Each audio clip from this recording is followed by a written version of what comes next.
margens da Baía do Guajará, ao lado do Forte do Castelo, outra fortaleza se levantou na recém-nascida Santa Maria de Belém do Grão-Pará. O poder aqui não é militar, reside na fé de uma companhia de padres que tinham como mestre o Filho de Deus. Ao chegar aqui, os jesuítas firmaram seu espaço para propagar o catolicismo e os primeiros projetos arquitetônicos na floresta amazônica. As ordens religiosas, elas detinham um conhecimento que era muito além do que simplesmente o conhecimento da palavra ou o conhecimento espiritual. Eles tinham um conhecimento apropriado e específico também das artes construtivas, né?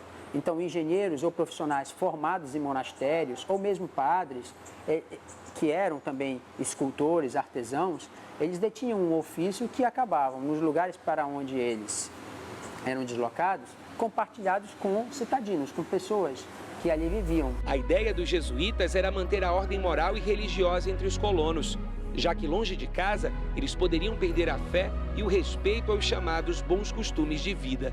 Eles diziam que os colonos vinham para cá e assumiam uma vida devassa, né? Passavam a ter várias mulheres, passavam a beber com os índios.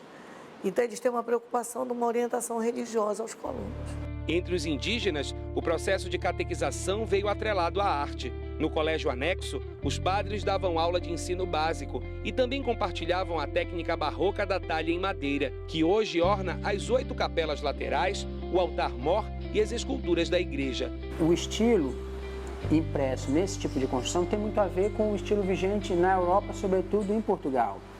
Embora normalmente se denomine a essa tipologia arquitetônica ou a essa linguagem como sendo estilo manuelino, o manuelino nada mais é do que um barroco mais detalhado, né? Um barroco mais rebuscado. E que, assim como outras igrejas religiosas desta mesma ordem em outros estados, ela estabelece relações de proximidade, como no caso de Salvador, inúmeras igrejas lá existentes, inclusive dessa mesma linguagem. É uma linguagem pautada pela exuberância, pela monumentalidade, por formas curvas em sua fachada, por um frontão ondulado.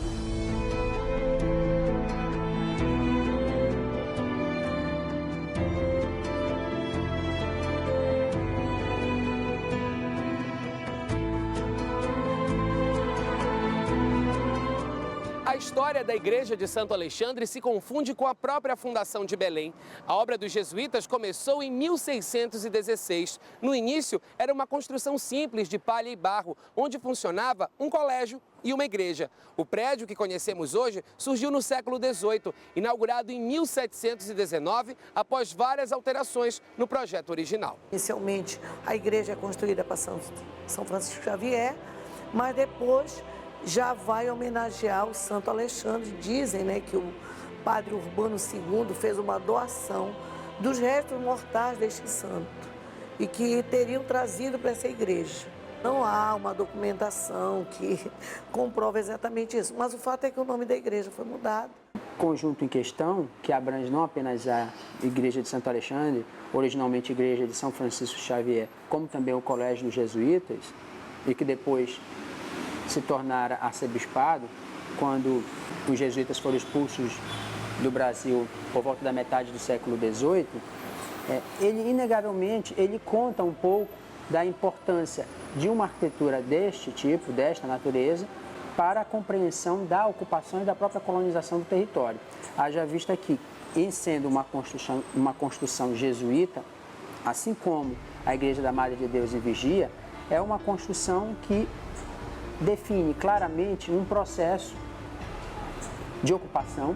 Após a expulsão dos jesuítas pelo Marquês de Pombal, a Igreja de Santo Alexandre passou a ser usada como Palácio dos Bispos em Belém. O colégio virou depósito de imagens. As celebrações católicas eram realizadas normalmente.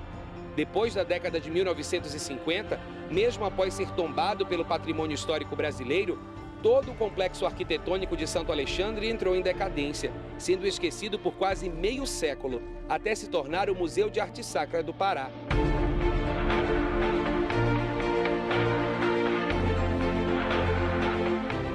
O museu abriga mais de 400 peças que contam um pouco da história da Igreja Católica na Amazônia. Mas o prédio também foi cenário de grandes eventos, como em 1980, quando o Papa João Paulo II veio a Belém e ficou hospedado aqui. A reforma da igreja, que a transformou em museu, fez parte das obras do Complexo Feliz Lusitânia, em 1998, no governo de Almir Gabriel. Andar por aqui é contemplar em silêncio uma história contada por imagens de dor, sofrimento, fé e devoção. Logo que entra no museu, se você parar, tem uma pietá, Nossa Senhora da Piedade, né, com Jesus ao colo. Você vê o peso do sofrimento, claro, não só de Nossa Senhora, mas do sofrimento que é constante na vida de todos nós. Por outro lado do museu, se descobre uma coleção de imagens do menino Jesus. São imagens belíssimas dele infante. Se você parar para olhar, você vê a vida na sua beleza total. 17 anos depois de virar museu, a Igreja de Santo Alexandre não realiza mais missas.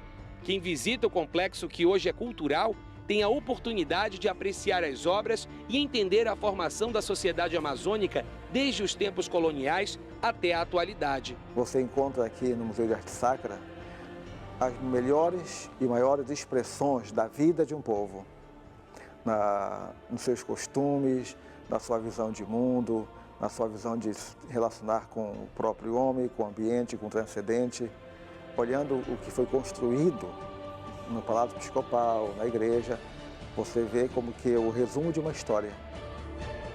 História de todos, paraenses, amazônidas, brasileiros. Garantir a salvaguarda desses bens no momento presente é manter para a sociedade elementos que são marcas do seu passado, que são formadores de sua identidade.